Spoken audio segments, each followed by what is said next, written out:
Programa TPM. Oferecimento Fisioforma, estética de resultados.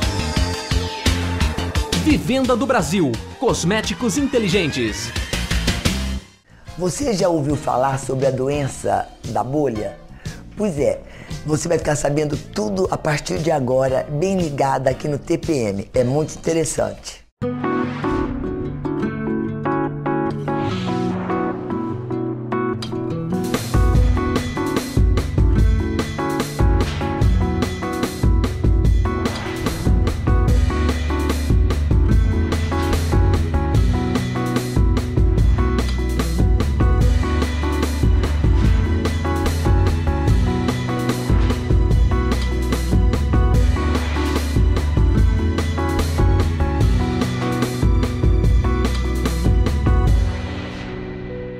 Olá pessoal, hoje aqui no nosso programa TPM estamos recebendo o professor doutor docente do Departamento de Pediatria da Faculdade de Medicina de Ribeirão Preto, a USP, o doutor Pércio Roxo Júnior. Ele que é pediatra, imunologista e vai nos esclarecer a respeito, gente, da doença da bolha.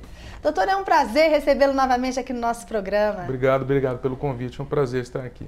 Querido, o que vem a ser então essa doença da bolha? A doença da bolha é um termo antigo, né? Muito, chamava, eu é quem o diga. É um termo não é mais utilizado. E era muito utilizado para aqueles pacientes que tinham muitas infecções graves. Certo. E eles não podiam ter contato com o meio externo. Então aí se achava que colocando esses pacientes, geralmente eram crianças, colocando eles dentro de uma bolha de vidro, eles ficariam fechados, enclausulados e não teriam contato nenhum com o ambiente externo. Não correriam mais risco do que já tinham. Exato. O que causa essa doença, doutor? Na verdade, não é uma doença só. São um grupo de aproximadamente 200 doenças que são enquadradas como as imunodeficiências ou deficiências imunológicas, né? E todas elas têm base genética, todas elas são hereditárias. Então me explica isso melhor. Para essa criança nascer com essa deficiência imunológica, né? Porque ela vai ter uma possibilidade maior de contrair mais doenças, é isso? Mais infecções. Principalmente infecções. Alguém na família já tem que ter passado por isso? Mais de 90% dos casos tem herança familiar. E uma minoria dos casos são mutações novas, que ainda não tem na família, e aparece naquela criança uma mutação que não existia. Não se sabe por quê. Não se sabe por quê. Mas a grande maioria dos casos tem origem familiar e hereditária. Querido, e quais são, no caso, os sintomas, as características que uma mãe, por exemplo, pode perceber? Porque não nasce direto. Se manifesta desde o momento que nasce ou a proporção que a criança vai crescendo, que a mãe vai observar? Depende da doença. Algumas delas, que são as mais graves, a criança já nasce com problemas. Então, muitas vezes ela aborta, nasce morta já, por infecção dentro do útero, ou então ela nasce e já começa a ter infecções desde os primeiros dias de vida. Algumas delas. Outras vão se desenvolvendo no decorrer da vida, a partir do 6º mês de vida principalmente. Essas doenças são muito mais frequentes na criança. Então, elas começam geralmente na fase infantil, né? E a principal manifestação são infecções repetidas. E infecções graves, infecções que geralmente não se tratam com antibióticos normalmente usados, infecções mais complexa essa infecção, então. Complexas, mais crônicas, que precisam geralmente de hospitalização, que se complicam. Até que idade é formado o sistema imunológico da criança? Isso não tem como te dizer uma idade, porque cada setor ele atinge a maturidade em épocas diferentes. Certo. Então, por exemplo, os anticorpos, tem vários tipos de anticorpos. Alguns chegam aos níveis de adulto por volta dos 2 anos. Já outros chegam só na adolescência. Olha. Então, dependendo do setor da resposta imunológica, eles atingem maturidade em épocas diferentes da vida. Geralmente, até o 4º ano de vida, está praticamente pronto. É porque é comum, né? A criança, quando pequena, começa a ter aquele contato, ter vários processos de infecções, inflamação, gripe, resfriado. Não, pega de tudo, né? É impressionante. Mas é nessa fase que ocorrem essas infecções mais graves a tal ponto realmente de requerer várias hospitalizações. Então aí a mãe sempre fica suspeitando que pode ter alguma coisa alterada. É assim, a mãe, ela passa anticorpo dela pela placenta para o bebê. Certo. Isso a partir dos últimos 3 meses de gravidez. Então, todo nenê, quando nasce com níveis de anticorpos da mãe. Certo. Não são dele, são da mãe. Mas ele não consegue produzir, porque ele tem uma imaturidade fisiológica pela idade.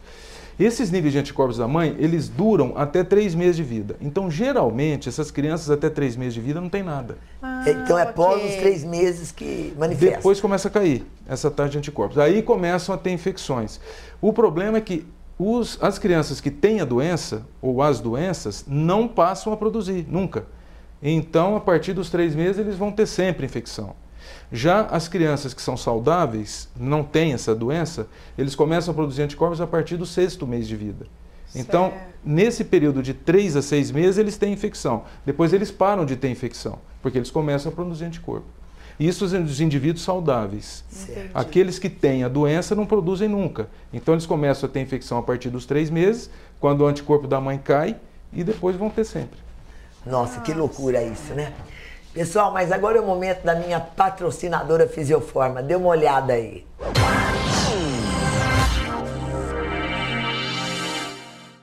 Essa é uma ótima época do ano para você começar o seu tratamento de rejuvenescimento e ficar com uma pele muito mais bonita. Fisioforma tem novidades para você. É o laser de preenchimento para repor o ácido hialurônico do seu organismo. É ele que é responsável para te deixar com uma pele muito mais bonita, com aquele aspecto jovem. Quando você faz 40 anos de idade, sabia que o ácido hialurônico cai em 50%? Pois é, você vai fazer essa reposição na Fisioforma e melhor, de forma não invasiva. Você não precisa mais sofrer com agulhas, não há perfurações. Fisioforma investe mesmo. Essa é uma tecnologia alemã. E na Fisioforma você ainda encontra muitos outros aparelhos de alta tecnologia para te deixar com uma aparência muito mais jovem, bonita e saudável. Já sabe, né? Quem faz tratamento na Fisioforma adora. Olha só. Ah, muito bom o tratamento aqui da Fisioforma. As profissionais são muito simpáticas. Eu adoro vir aqui. Seja para tratamentos faciais ou corporais, seu lugar é na Fisioforma Estética de Resultados. A gente só consulta.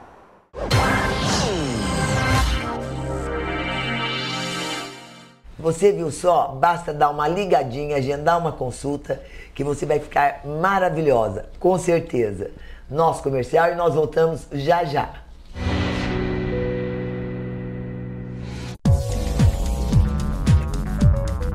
Alta tecnologia em tratamentos estéticos corporais e faciais.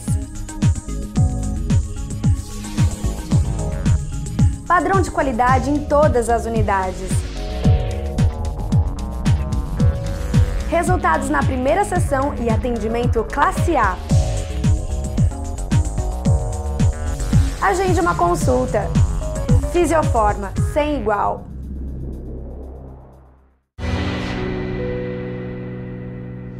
De volta dos nossos comerciais, estamos recebendo hoje o pediatra e imunologista Dr. Pércio Roxo Júnior, que está nos esclarecendo, gente, tudo a respeito da doença da bolha. Agora, doutor, se 90% dos casos tem uma herança, então esses pais existe alguma forma de prevenir, de se precaver para não passarem isso para os seus filhos?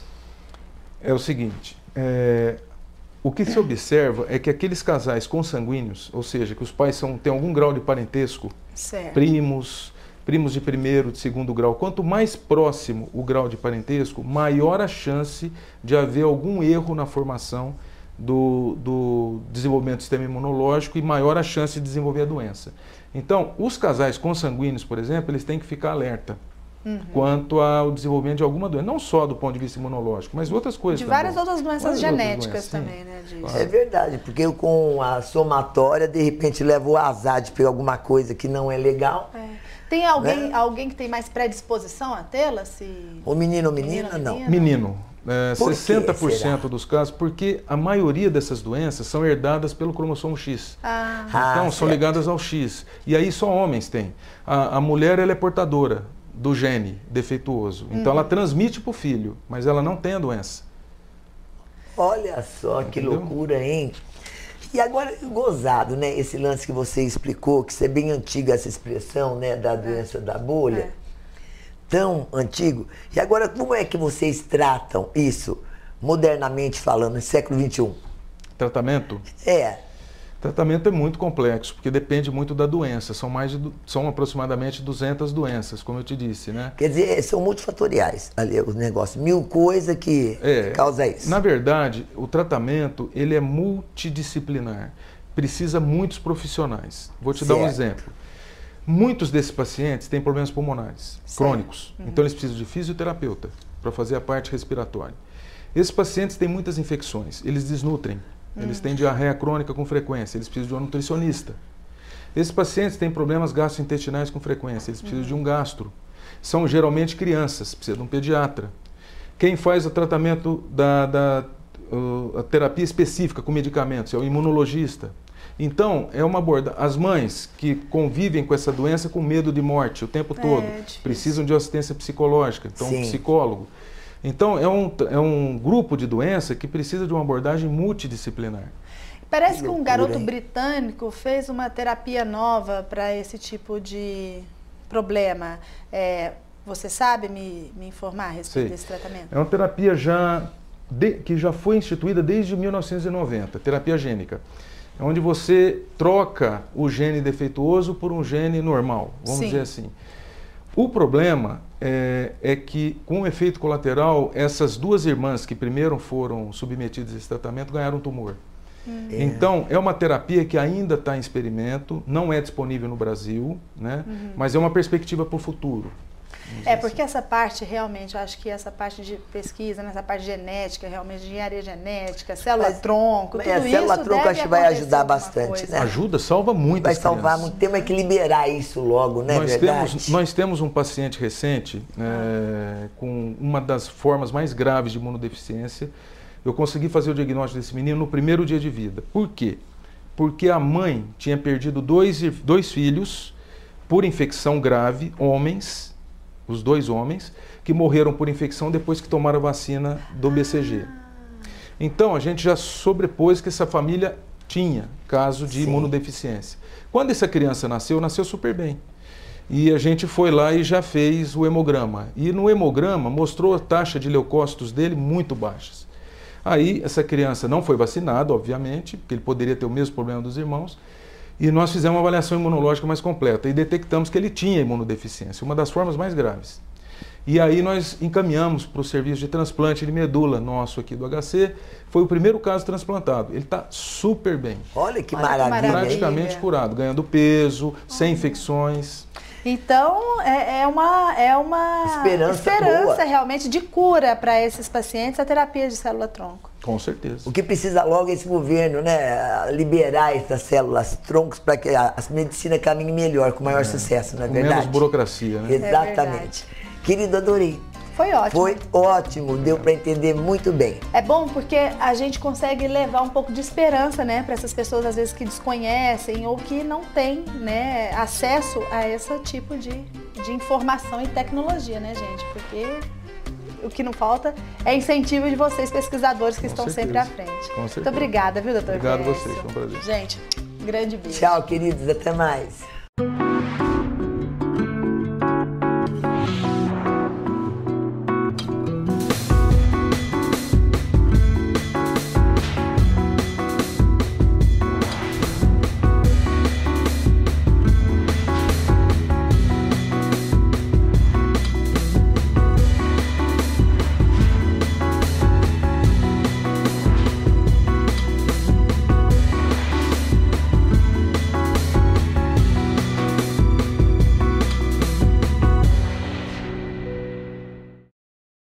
Programa TPM. Oferecimento: Fisioforma, estética de resultados. Vivenda do Brasil, cosméticos inteligentes.